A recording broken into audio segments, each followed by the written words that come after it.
All right. Hey, hi. How you guys doing?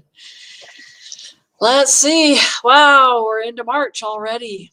Can't believe how fast the time has flown. March is upon us. March 1st. Wow. Okay. Alrighty. So let's see. A couple of things that are going to be happening this week. So we're starting into the endocrine system. Now that's a super short system. And so we're just gonna, little bit of a lecture today. There's an assessment for you guys to do. That's going to be due on Sunday. There's a couple of those little video quizzes for you guys to do, or I shouldn't really call them a video quiz, but those purpose game quizzes for you to do, labeling the parts of the endocrine system, the different organs. And then if you guys can watch that crash course video, that's and then do a summary of that. So I have published those. Sorry, being distracted. Okay. I have published those just a few minutes ago. So if you'll go in there, fill out the fillable PDF on the lecture guide. That lecture guide's really short, you guys. There's only like 6 pages. So do that, please. Go through the PowerPoint slides, watch the crash course video, do the summary of that, and then just do those really quick quizzes and then take the test, the assessment, and then we should be good on the endocrine system. So I'll run through some of the slides here, giving you guys some of the highlights with that. I think if you watch that video, it'll also help explain the endocrine system. And then we're coming down to the wire, you guys. So next week, I've got the last module, which is basically the CTE requirements, the career report, medical ethics paper. So those, let's see, and I think we've already done the career report, so I think it's just a matter of doing, let's see if I can pull up or have it opened. Okay, let me take a quick gander at Q3 CTE. So we've got our career report. That's right, because next semester or next quarter, we're going to do our medical ethics paper. So I have a fitness trainer that came in, and it's a couple of years back before COVID hit, and he describes let me go back to here. Okay, so he describes what he does for a living. And then if you guys look at that grading rubric, you want to make sure that you're hitting all of those things that's on the grading rubric. So explain what his typical day is like, but then you want to hit the education that's required to be a fitness trainer, and then the income that he makes. What is the future outlook for that career? And let's see, what was the other thing? Hold on, let me grab a grading rubric really quick and see. So probably just watching the first 20 minutes of that lecture, he covers all that stuff. And then what he does, it's kind of fun. In my class, he has the students come up and he has them do some fun, exercises and things like that. So I make a copy of the grading rubric for my in-person class, but of course you guys can just look at that online. So we have our introduction, our job description, education needed, earnings and income, and then job outlook. And then you want to make sure that you have it well organized, that you have a conclusion, that you're using your 1 to 2 pages typed double spaced, 12 font size, and Times New Roman on the font style. So if you guys will submit that, we can run it through our plagiarization program. Make sure you're focusing on what the fitness trainer says. His name's Sidney Reeves. He's got a really cool story. If you guys go on to watch some of his stuff, he has some really cool YouTube videos that you guys can watch and stuff. So, and he was even like on Oprah Winfrey, and a really interesting story behind it. So please make sure you guys watch that. That's going to be for next week. But for this week, let's get back for this week. This week, our last module dealing with like the content for this quarter is on the endocrine system. So let me switch over and present, boom.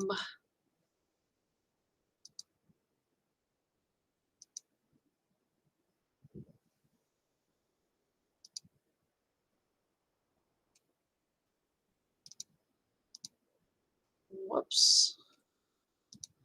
Let me present this so I can still see what's going on here. Okay, endocrine system. So when you think about the term endocrine system, and remember we talked about exocrine versus endocrine, endo within, exo outside. So the endocrine system is dealing with, mainly just think about it with hormones. These are the glands that release hormones into our body. And a hormone is basically just a chemical messenger that's released from one part of your body, moves to another part, and causes something to happen. So the endocrine system, along with the nervous system, are the two main systems that maintain homeostasis. And if you remember what that word means, it means to keep everything in balance, maintaining an internal balance. So the functions of the endocrine system is to help maintain homeostasis through releasing hormones. So the hormones, we have over 50 hormones, but there's only like 10 that they want you guys to know. Okay, alrighty. So endocrine glands, basically they release their hormones into the spaces around the cell called the extracellular spaces, and then eventually they diffuse and go into the bloodstream. Versus the exocrine glands, which are those that we learned like the salivary glands. Those glands are exiting into your mouth. They release saliva. Sometimes they refer to these glands as ductless glands, meaning they're not releasing it into a tube-like structure. So the endocrine glands, this is talking about what hormones basically do. So they help regulate your metabolism, contraction of your heart, immune system, internal balance, all those kind of things. So they help to maintain homeostasis. They play a huge role in development. They play a huge role in the reproductive cycle also. So the locations, the functions, and the basically what are the hormones, where are they coming from, where do they go, what's their job. So here's some of the heavy hitters are the ones that are underlined of our endocrine system: hypothalamus, pituitary, thyroid, pancreas, and adrenal gland. And then some of those other ones that we can mention. All right, this is showing you guys a view of the important endocrine glands: pineal gland, hypothalamus, thyroid, thymus. Now, thymus, we just learned here just last a little bit about T cells.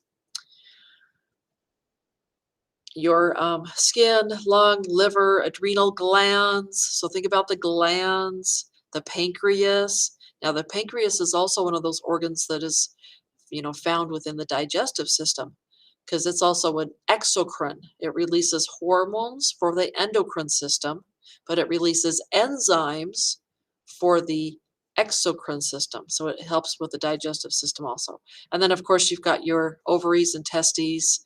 Those are part also of the reproductive system. So your hypothalamus is the part of your brain. It's found just below what they call the diencephalon, that helps to regulate homeostasis. And this is a section that shows all the little nooks and crannies, or all the little parts of the hypothalamus. And you can see right down below here is the pituitary gland, the anterior and posterior section of it. So the hypothalamus releases hormones that then release and go to the pituitary gland, which then causes the pituitary gland to release hormones.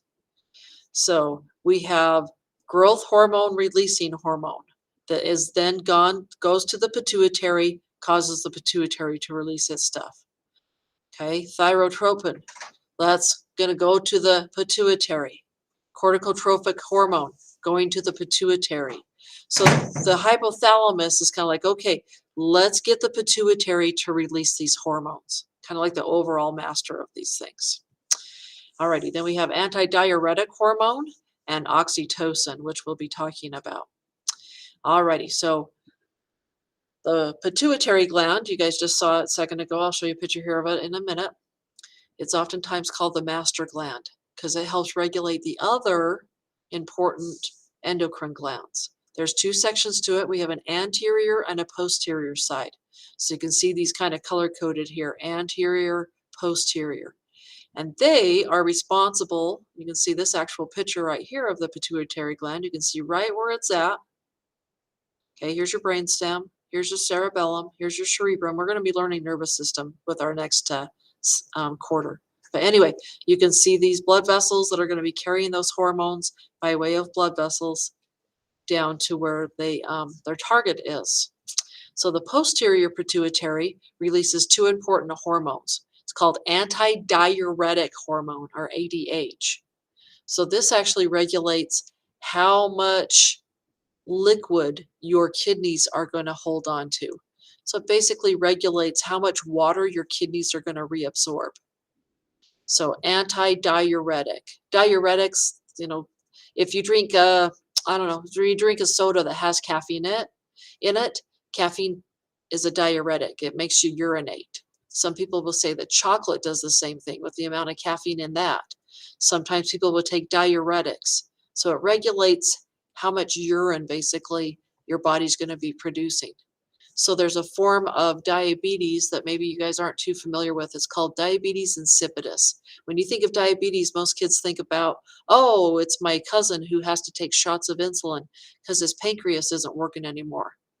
But with diabetes insipidus, this is where they can have tumors or a problem with their antidiuretic hormone. So my brother-in-law had this issue. He was urinating like tons, liters and liters per day. And, he went to a few different doctors. I remember he was talking to me. He says, man, I can't even come to the musical because I'm going to have to get up 10 minutes after the show starts, and then again at intermission, and then 10 minutes after intermission, and then at the end. And he just didn't want to be disruptive to the people. So they found that he had a tumor on his posterior pituitary gland and it was affecting his antidiuretic hormone. So they actually went in and did surgery and removed that tumor. And now he's back to, normal urination. You don't really think about, wow, am I urinating more so? But when you urinate, you could have the diabetes, but the other one, that diabetes insipidus, is usually triggered, of course, with the antidiuretic hormone. So basically that hormone helps regulate your water reabsorption within your kidneys. Now, the second hormone that comes from your posterior pituitary is called oxytocin. And the girls in the class, you guys will hear that more so.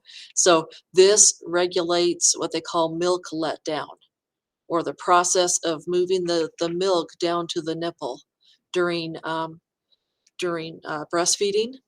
Now remember, breastfeeding is a positive feedback mechanism. So the more stimulus you have on that, the more hormone is released. So let's keep the milk coming. Let's keep the milk coming.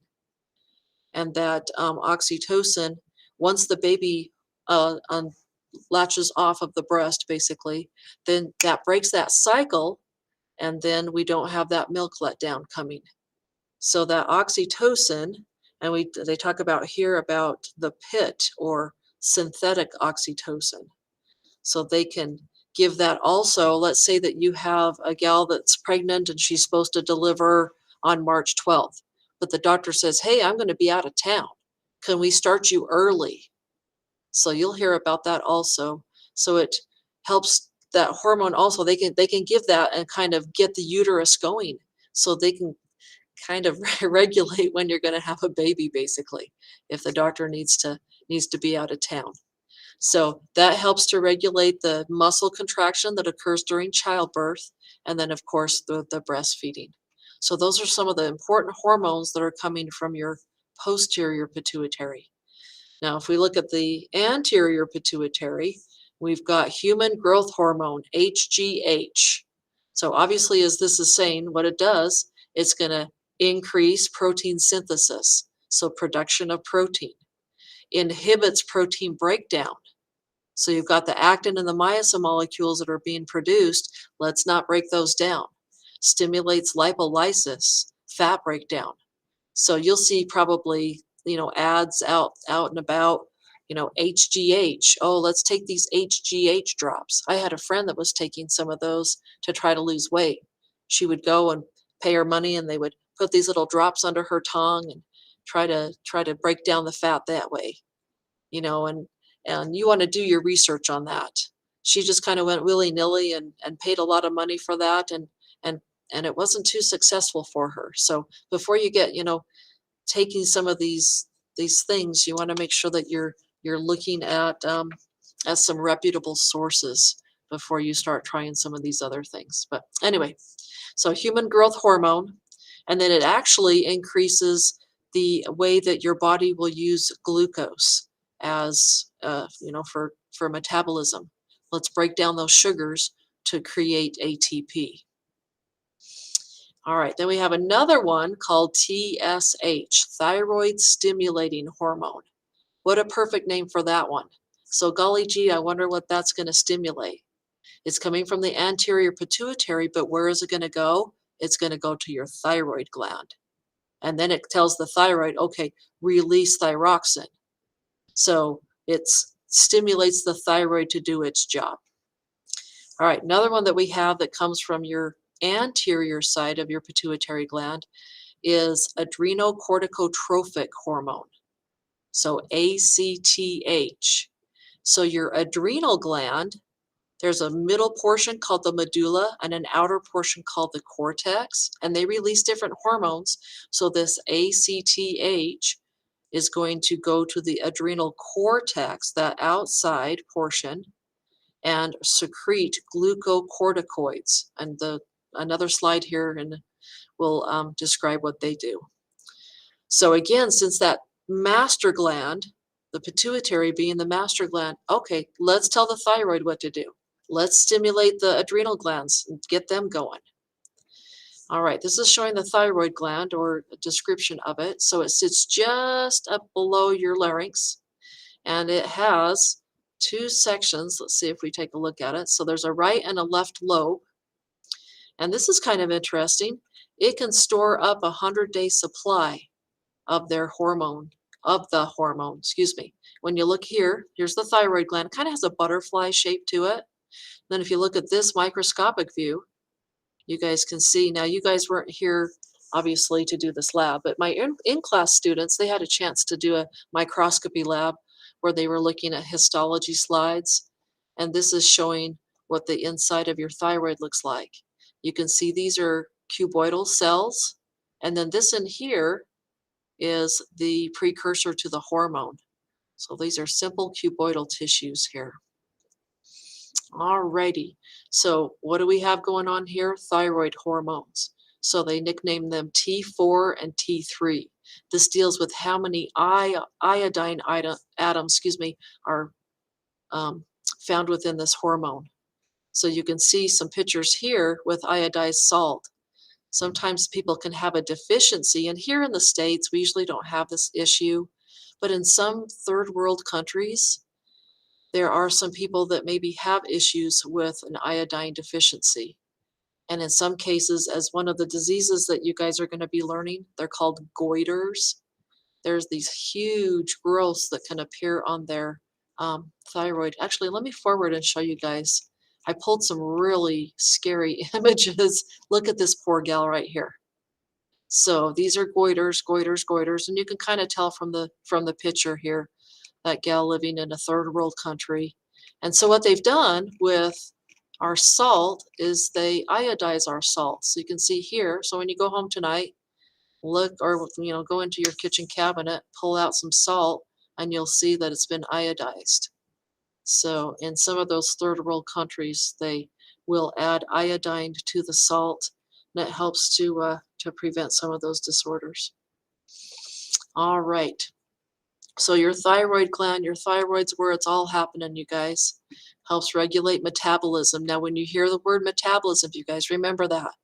Metabolism, the sum total of all of the chemical reactions occurring in your body. We have catabolic reactions and anabolic reactions. Catabolic, remember, you're going to leave your cat alone at home. He's going to shred your curtains because he has anxiety disorder, because he doesn't want to be without you. So catabolic reactions, breaking down those process or breaking down your tissues, and then anabolic to build those back up. Think about some like a guy that takes anabolic steroids, or Anna is your best friend and she is always praising you and building you up. So when you hear the word metabolism, that's going to be in reference to all of the chemical reactions that are occurring in your body. So the thyroid helps to regulate that metabolism. So sometimes with some of those disorders that we're going to learn next time, dealing with hyperthyroidism or hypothyroidism, hyper meaning above normal, hypo meaning below normal. And a lot of times when people have issues with their thyroid, it can show up with, low metabolism rates, which can lead to those individuals being overweight. So cell metabolism, it regulates cellular metabolism, increases protein synthesis, increases lipolysis. Lipo, lipid, that means fat. Lysis, lyse means to destroy, to break down. Remember the lysosomes, the organelles found within your cells that contain 60 hydrolytic enzymes. So your white blood cells, your macrophages, when it engulfs an E. coli bacteria, it releases those digestive enzymes to help to lyse those things away. So it helps increase hypolysis, increases glucose use in ATP production. Are we going to be producing 36 ATP? Or are we going to have to go through lactic acid fermentation and you only get a couple of ATP for every sugar? So it works hand in hand with the human growth hormone also. It enhances the action of epinephrine and norepinephrine. We'll talk about the fight or flight response when you have an adrenaline rush. Epinephrine and norepinephrine, or adrenaline, is a term that you guys are probably more familiar with. Alrighty, next slide here talks about, kind of leading into adrenaline, the adrenal glands. So your adrenal glands, these are little triangular glands that sit just superior to your kidneys. And those have an outside cortex and an inside the medulla.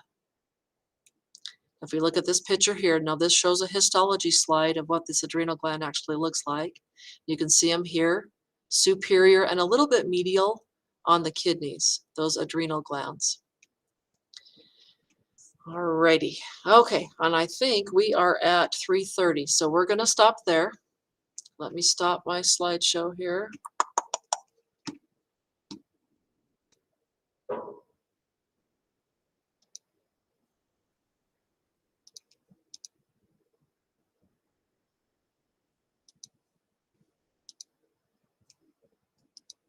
Okay, I think I'm finally back. Hello.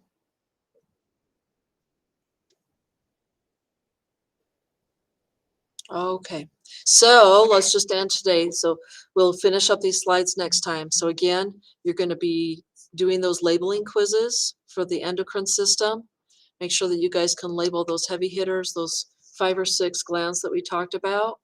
And then watch that crash course video, do those notes, and then go through those PowerPoint slides and fill in your notes for our unit.